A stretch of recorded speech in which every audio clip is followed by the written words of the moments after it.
प्रिय मित्रों, स्वागत है आप सबका आपके अपने चैनल स्टडी विद प्रदीप पे। जैसा कि आप सभी लोग जानते हैं कि हम लोग सुपर ऑब्जेक्टिव नामक श्रृंखला कर रहे हैं, जिसमें हम लोग चैप्टर वाइज हर एक इंपॉर्टेंट प्रश्नों को करते हैं जो विगत वर्षों में पूछे गए हैं और फ्यूचर के दिनों में पूछे जाने की संभावना है। तो बात यहाँ पर कर रहे हैं, आज वैदिक काल से हम लोग प्रश्न लिए हैं और यह श्रृंखला आपकी वैदिक काल की पूरी हो में दो पार्ट होंगे। एक पार्ट आज है, एक पार्ट आपको कल मिलेगा, जो आपके लिए महत्वपूर्ण है। चलिए स्टार्ट करते हैं आज का क्वेश्चन। अगर आप चैनल पर नए हैं तो चैनल कर लीजिए सब्सक्राइब, अपने दोस्तों को कर दीजिए शेयर। तो बात यहाँ आप कर रहे हैं, आर्य शब्द इंगित करता है। पूछ रहा है आर्य शब्द किसको इंगित करता है, तो आप कहेंगे आर्य शब्द किसको इंगित करता है? श्रेष्ठ वंश को इंगित करता है। किसको इंगित करता है? श्रेष्ठ वंश को इंगित करता है। जैसा कि आप सभी लोग जानते हैं कि वह प्रश्न जो हायर एग्जाम में पूछे जाते हैं वही प्रश्न अगर लोअर एग्जाम में पूछे जाते हैं तो लोअर एग्जाम की बातों में या लोअर एग्जाम की चीज़ें वहाँ पे ऐड नहीं की जाती, हायर एग्जाम की चीज़ें ऐड की जाती। उसी तरह से यहाँ पे इसको दिया गया आईएएस और पीसीएस में पूछा गया, लेकिन ये कई प्रश्न तरह से पूछे जाते हैं। यूपी ट्रिपल में पूछे गए हैं, एसएससी में, जीडी में, बीएड में, सभी जगह पूछा गया है। तो यह प्रश्न आपके लिए बहुत महत्वपूर्ण हो जाता है और आप इस प्रश्न के बारे में इसका व्याख्या यहाँ पे दी गई है, जिसे मैं पढ़ करके आपको सुना रहा हूँ, आप भी इसे ध्यान से सुने। कह रहा है आचार्य प्राचीन भारत यूरोपीय यौन प्राचीन ईरानी भाषा बोलने वालों के लिए प्रयुक्त शब्द। कह रहा है जो प्राचीन भारतीय और यूरोपीय भाषा बोलते थे, जिसे भारोपीय भाषा कहते हैं आप, तो और ईरानी भाषा बोलने वाले लोग थे, उन्हें जो श्रेष्ठ लोग थे उनके लिए है। वैदिक संस्कृत में आर्य शब्द, वैदिक संस्कृत की अगर बात करें तो आर्य शब्द श्रेष्ठ, शिष्ट अथवा सज्जन तथा नैतिक अर्थ में महाकुल, कुलीन, सभ्य, साधु आदि के लिए प्रयुक्त हुआ है। किसके लिए? वैदिक संस्कृत की अगर बात करें तो श्रेष्ठ और शिष्ट के रूप तथा सज्जन, नैतिक, महाकुल, कुलीन, सभ्य इत्यादि के रूप में प्रयुक्त हुआ है। जबकि सारणाचार्य ने अपने ऋग्भाग में ऋग्भाष्य में आर्य का अर्थ, ऋग्भाष्य में आर्य का अर्थ क्या बताया गया? ऋग्भाष्य में आर्य का अर्थ बताया गया विज्ञ, यज्ञ का अनुष्ठाता, विज्ञ श्रोता, विज्ञान आदरणीय अथवा सर्वज्ञ गंतव्य, उत्तम वर्ष, मनु कर्मयुक्त और कर्मानुष्ठान से श्रेष्ठ आदि बताया है। अतः आर्य संस्कृत भाषा का शब्द है जिसका शाब्दिक अर्थ होता है श्रेष्ठ या कुलीन। क्लियर है? कह रहा है क्लासिकी संस्कृत में आर्य शब्द का अर्थ क्या है? क्लासिकी संस्कृत में आर्य शब्द का अर्थ क्या होगा? उत्तम व्यक्ति। क्या अर्थ होता है? उत्तम व्यक्ति। लोअर पीसीएस में पूछा गया है, ठीक है। क्लासिकी संस्कृत में आर्य शब्द का अर्थ है एक उत्तम व्यक्ति। वैदिक साहित्य में कहीं भी आर्य का एक जात अथवा विशेष भाषा भाषी के रूप में उल्लेख नहीं है। यहाँ आप देखिए, वैदिक साहित्य में कहीं भी आर्य का एक जाति अथवा विशेष भाषा भाषी के रूप में उल्लेख नहीं है। आर्यपुत्र या आर्य कन्या से आशय उत्तम एवं सुसंस्कृत व्यक्ति से रहा है। सर्वप्रथम मैक्स मुलर ने 1853 में आर्य शब्द का प्रयोग एक श्रेष्ठ जात के आशय से किया था। सर्वप्रथम मैक्स मुलर ने आर्य शब्द का प्रयोग किससे किया था? एक श्रेष्ठ जात के आशय से किया था। अगर आपसे पूछा जाए सबसे पहले आर्य शब्द का प्रयोग श्रेष्ठ जाति के रूप में किसने किया, तो आप नाम बताएंगे मैक्स मुलर ने। किसने किया? मैक्स मुलर ने। और कब किया था? 1853 में। क्लियर है? सबसे पुराना वेद कौन सा है? ये तो देखिए बहुत इंपॉर्टेंट प्रश्न है। अब आप कहेंगे कि ये तो नहीं है। देखिए बीएड में पूछा जाता है, टेट में, सुपर टेट में, सब जगह ये प्रश्न पूछा गया है, लेकिन यहाँ पर लिखा क्या गया है? UP PCS, Uttarakhand PCS, Uttarakhand UDA, LDA, pre. ठीक, तो जल्दी से बताइए सबसे पुराना वेद कौन सा है? ये प्रश्न तो बहुत आसान है। तो आप कहेंगे सबसे पुराना वेद कौन सा है? ऋग्वेद है। कौन सा है? ऋग्वेद है। भारतीय साहित्य में वेद सर्वाधिक प्राचीन है। ये चार हैं: ऋग्वेद, सामवेद, अथर्ववेद और यजुर्वेद। वेदों में सर्वाधिक महत्वपूर्ण ऋग्वेद है, यही सर्वाधिक प्राचीन भी माना जाता है। त्रयी नाम किसका है? त्रयी नाम किसका है ये आपको बताना है।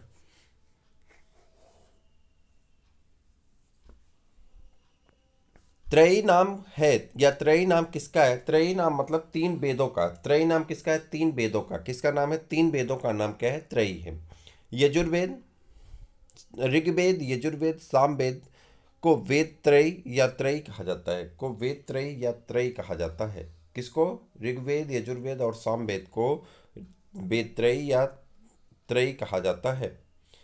किस वैदिक ग्रंथ में वर्ण शब्द का सर्वप्रथम नामोल्लेख मिलता है?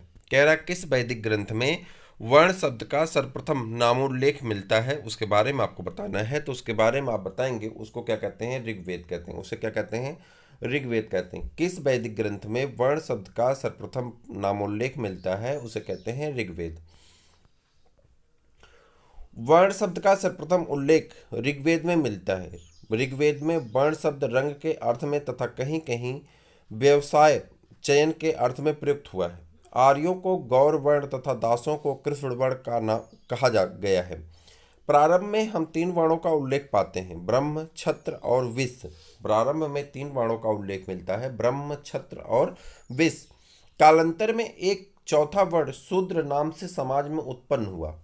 ऋग्वेद के 10वें मंडल के पुरुष सूक्त में सर्वप्रथम शूद्र शब्द मिलता है। पूछ रहा है शूद्र शब्द कहाँ मिलता है? तो आप कहेंगे ऋग्वेद के 10वें मंडल के पुरुष सूक्त में सर्वप्रथम शूद्र शब्द मिलता है। अगर आपसे प्रश्न पूछा जाए कि सर्वप्रथम शूद्र शब्द का उल्लेख कहाँ किया गया, तो आप कहेंगे ऋग्वेद के 10वें मंडल के पुरुष सूक्त के, ठीक है, में शूद्र शब्द का उल्लेख मिलता है, जहाँ चारों वर्णों की उत्पत्ति एक विराट पुरुष के विभिन्न अंगों से बताई गई।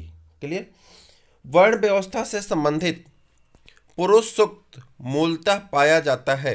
कह रहा पुरुष सूक्त जो अभी ऊपर मैंने चर्चा की, तो पुरुष सूक्त कहाँ पाया जाता है? तो आप कहते हैं ऋग्वेद में पुरुष सूक्त कहाँ पाया जाता है? ऋग्वेद में पाया जाता है। कौन सा मंडल है? 10वां मंडल है। पुरुष सूक्त कौन सा मंडल है? 10वां मंडल है। ठीक है, आगे बढ़ जाए। सुमेलित करना है कि आपको अथर्ववेद दिया गया है, ऋग्वेद दिया गया, यजुर्वेद दिया गया, सामवेद दिया गया।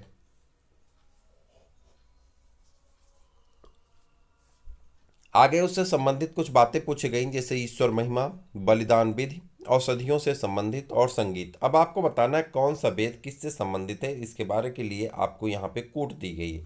तो सबसे पहले अथर्ववेद, आप जानते हैं अथर्ववेद, अथर और औषधि, ठीक है, तो दोनों में आ आता है, तो ये आप याद रखेंगे। अथर्व से क्या हो जाता है? औषध से संबंधित है। तो आपका ये तो क्लियर हो गया। आप जानते हैं सामवेद ऐसा वेद है जिसे गाया जाता है, तो सामवेद ऐसा वेद है जिसे गाया जाता है, तो इसे संगीतबद्ध कह दिया गया। 2 हो गए, 2 बचे हुए हैं आपके, 2 और बचे हैं। कौन है? ये ऋग्वेद है और ये यजुर्वेद है। तो ऋग्वेद में किसकी बात की गई है? ऋग्वेद में आप कहेंगे ईश्वर की महिमा की बात की गई है, जबकि यजुर्वेद में किसकी बात की गई है?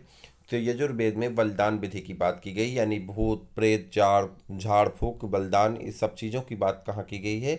यजुर्वेद में की गई। तो सबसे पहले अगर बात करें अथर्ववेद, अथर्ववेद किससे संबंधित है? औषधियों से संबंधित है।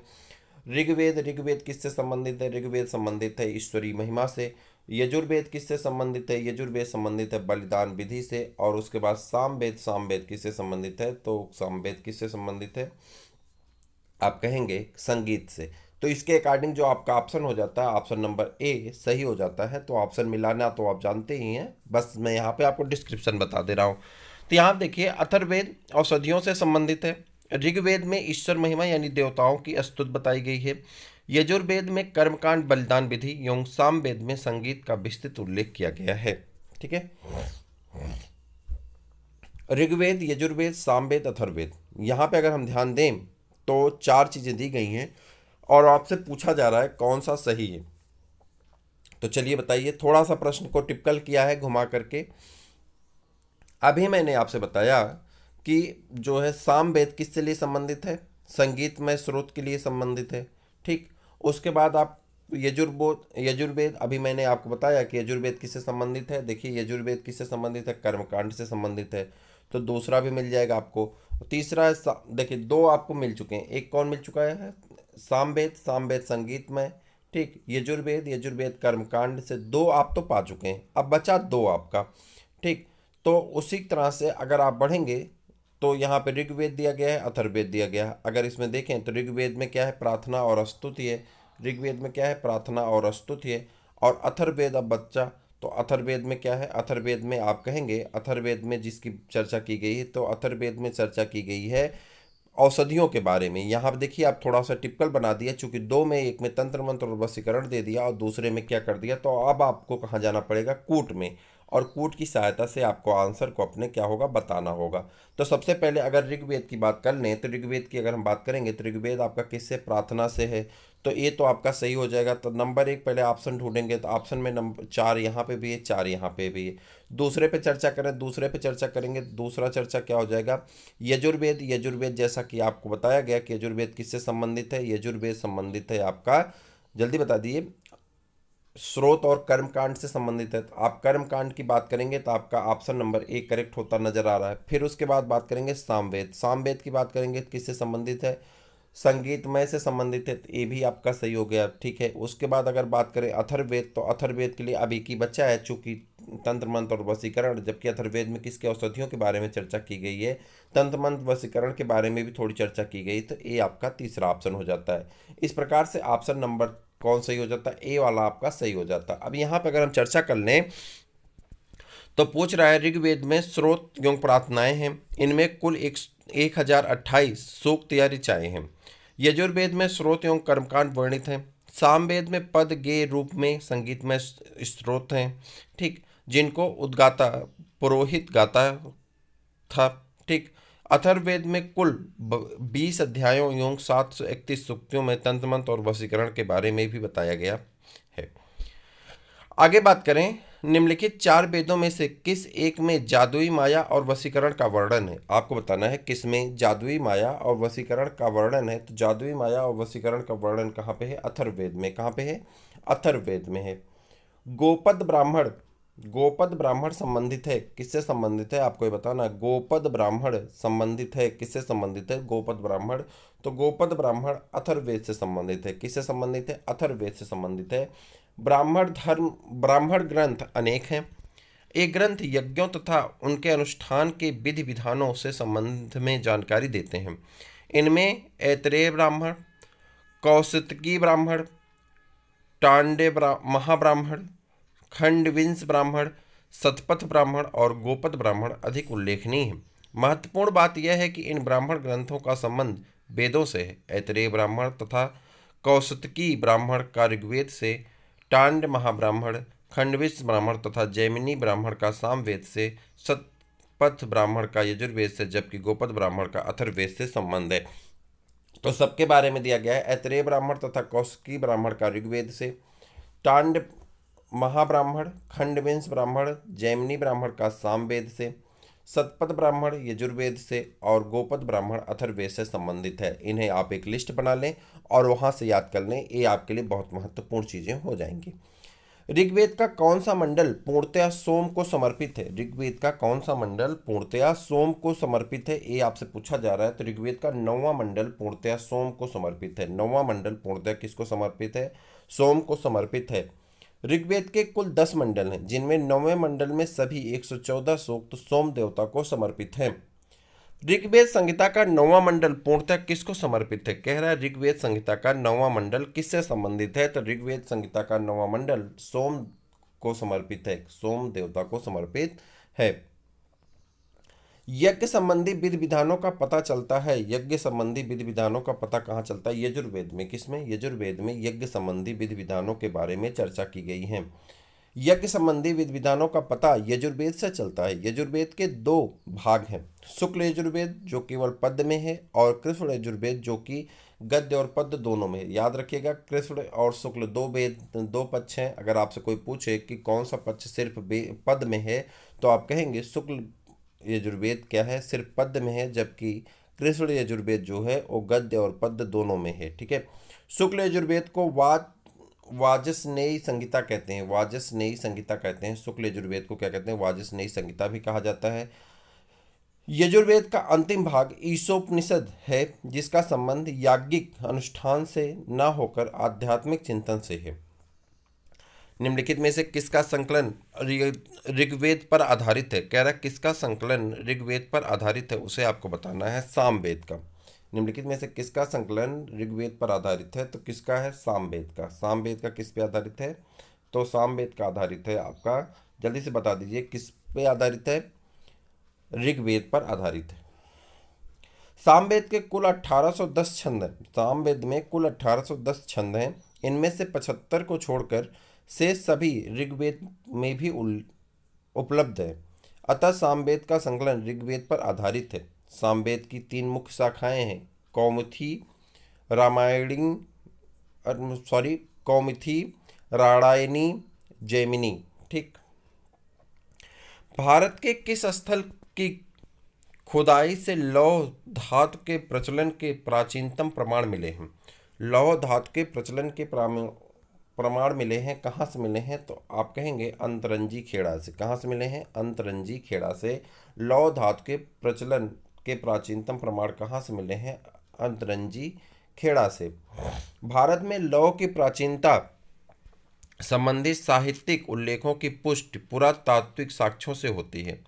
अहिछत्र, अंतरंजी खेड़ा, आलमगीरपुर, मथुरा, रोपड़, श्रावस्ती, काम्पिल्य आदि स्थानों की खुदाइयों से लौह युगीन संस्कृत के अवशेष प्राप्त हुए हैं। अंतरंजी खेड़ा से लौह धातु मल तथा धातु शोधन में प्रयुक्त होने वाली भट्ठियां मिली हैं, जिनसे यह संकेत मिलता है कि यहाँ लौह धातु को गलाने का कार्य स्थानीय रूप से होता था। उपनिषद पुस्तकें हैं। किससे संबंधित पुस्तकें हैं? उपनिषद जो पुस्तकें हैं वो दर्शन से संबंधित पुस्तकें हैं। किससे संबंधित पुस्तकें हैं? दर्शन से संबंधित पुस्तकें हैं। उपनिषदों का मुख्य विषय क्या है? उपनिषदों का मुख्य विषय क्या होता है? दर्शन होता है। उपनिषद का मुख्य विषय क्या होता है? दर्शन होता है। निम्नलिखित में से किस एक वैदिक साहित्य में मोक्ष की चर्चा की गई है? मोक्ष की चर्चा कहाँ पे मिलती है? यानी आपको मोक्ष अगर प्राप्त करना है तो उसकी चर्चा कहाँ पे है? तो ये आपसे पूछा जा रहा है किस वैदिक साहित्य में? तो उपनिषद में मोक्ष की चर्चा की गई है। वेदों में मोक्ष शब्द प्रयुक्त नहीं हुआ है। उपनिषदों में प्रथम बार मोक्ष की चर्चा मिलती है। यह शब्द श्वेताश्वर उपनिषद में पहली बार आया है, लेकिन उपनिषदों में मोक्ष के ही अर्थ वाले अन्य शब्द यथा विमुच्य, मुच्यते, मुक्ति, अमृतत्व, मृत पद आए हैं, जो इन पर चर्चा भी हुई है।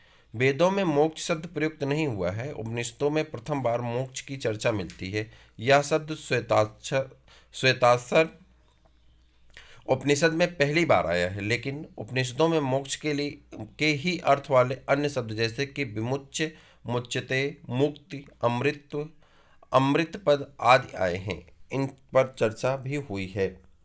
आध्यात्म ज्ञान के विषय में नचिकेता और यम का संवाद किस उपनिषद में प्राप्त हुआ है या किस उपनिषद से प्राप्त हुआ? आपसे पूछ रहा है आध्यात्म ज्ञान के विषय में नचिकेता और यम का संवाद किस उपनिषद से प्राप्त होता है? तो उसे आपको बताना है कंठोपनिषद से। किससे? कंठोपनिषद से। कई बार पूछा गया प्रश्न है, आगे भी पूछा जाएगा। देखिए, कंठोपनिषद में यम और नचिकेता का संवाद उल्लिखित है, जिसमें आचार्य यम ने नचिकेता को उपदेश दिया है, ना इस आत्मा का कभी जन्म होता है और ना ही इसकी कभी मृत्यु होती है। यह अजन्मा, नित्य और शाश्वत है। कठोपनिषद ऋग, कृष्ण यजुर्वेद का उपनिषद है। कठोपनिषद किसका है? कृष्ण यजुर्वेद का उपनिषद है। ठीक है। उपनिषद काल में राजा अश्वपत शासक थे। उपनिषद काल में राजा अश्वपत शासक थे। किसके शासक थे? केकय के शासक थे। कहाँ के? केकय के शासक थे। उपनिषद में कुछ क्षत्रिय राजाओं के उल्लेख प्राप्त हुए हैं, जो विद्वान दार्शनिक थे और जिन्होंने ब्राह्मणों को भी ज्ञान दिया था। इन राजाओं में विदेह के राजा जनक, पांचाल के राजा प्रवाह जाबाली, केकय के राजा अश्वपति और काशी के राजा अजातशत्रु प्रमुख थे। निम्नलिखित में से वैदिक साहित्य का सही क्रम कौन सा है? कह रहा वैदिक साहित्य का सही क्रम आपको बताना है। यूपी पीसीएस मेंस में पूछा गया है। तो वैदिक संहिता, ब्राह्मण, अरण्य और उपनिषद। वैदिक संहिता, ब्राह्मण, अरण्य और उपनिषद, ये सभी क्या है? सही क्रम में व्यवस्थित हैं। आरंभिक वैदिक साहित्य में सर्वाधिक वर्णित नदी है। आरंभिक वैदिक साहित्य में सर्वाधिक वर्णित नदी है। कौन सी नदी सर्वाधिक वर्णित है? सिंधु नदी। कौन सी नदी? सिंधु नदी सर्वाधिक वर्णित है। सिंधु नदी का ऋग्वैदिक काल में सर्वाधिक महत्व था, इसी कारण इसका उल्लेख ऋग्वेद में सर्वाधिक हुआ है। सिंधु नदी को उसके आर्थिक महत्व के कारण हिरण्यनी कहा गया है। सिंधु नदी को उसके आर्थिक महत्व के कारण हिरण्यनी कहा गया। क्या कहा गया? हिरण्यनी कहा गया। अगर आपसे पूछा जाए कि सिंधु नदी का दूसरा नाम क्या है, तो हिरण्यनी आप कह सकते हैं। ठीक। तथा इसके किनारे की जगह को परावत अर्थात अरब सागर बताई गई है। सरस्वती ऋग्वैदिक आर्यों की सर्वाधिक पवित्र नदी थी। सरस्वती ऋग्वैदिक आर्यों के अगर आपसे पूछा जाए कौन सी नदी सबसे ज़्यादा प्रसिद्ध सर्वाधिक पवित्र थी, कौन सी नदी सर्वाधिक पवित्र थी ऋग्वैदिक आर्यों की, तो आप कहेंगे कौन सी, सरस्वती नदी सबसे ज़्यादा पवित्र नदी मानी जाती थी। इसे नदी तमा भी कहा जाता था। इसे क्या कहते थे? नदी तमा कहा जाता था। ठीक। वैदिक नदी अस्किनी की पहचान निम्नांकित नदियों में से किस एक के साथ की गई? वैदिक नदी अस्किनी की पहचान निम्नांकित नदियों में से किस एक के साथ की गई? अस्किनी की पहचान किस एक के साथ की गई? तो आपको बताना है किसके साथ। चिनाब नदी का दूसरा नाम क्या है? अस्किनी नदी है। ठीक। उसके बाद ऋग्वेद में निम्नलिखित में से किन नदियों का उल्लेख अफगानिस्तान के साथ आर्यों के संबंध का सूचक है? कह रहा है कि ऋग्वेद में निम्नलिखित में से किन नदियों का उल्लेख अफगानिस्तान के साथ आर्यों के संबंध का सूचक है? तो आप कहेंगे कुंभा या क्रुमु। कुंभा या क्रमु जो नदी हैं, कुंभा काबुल और कर्म कुर्रम, गोमती, गोमलयोंग, सुवाल, स्वात नदियां अफगानिस्तान में बहती थीं। इन नदियों के उल्लेख में से स्पष्ट होता है कि आर्यों का अफगानिस्तान के साथ गहन संबंध था। वैदिक नदी कुभा का स्थान कहाँ निर्धारित होता है? तो कुभा का स्थान कहाँ पे? कुभा को दूसरा नाम क्या है? काबुल नदी। इसका स्थान कहाँ है? अफगानिस्तान में। ठीक। और उसके बाद आज के प्रश्न की श्रृंखला आपकी यहीं पे कंप्लीट होती है। कैसी लगी श्रृंखला आप जरूर बताइएगा। आपके लाइक का, आपके शेयर का, आपके सब्सक्राइब का और आपके कमेंट का हमें इंतज़ार रहता है। तो फिर मिलते हैं किसी और वीडियो में, तब तक के लिए इजाज़त दीजिए। नमस्कार।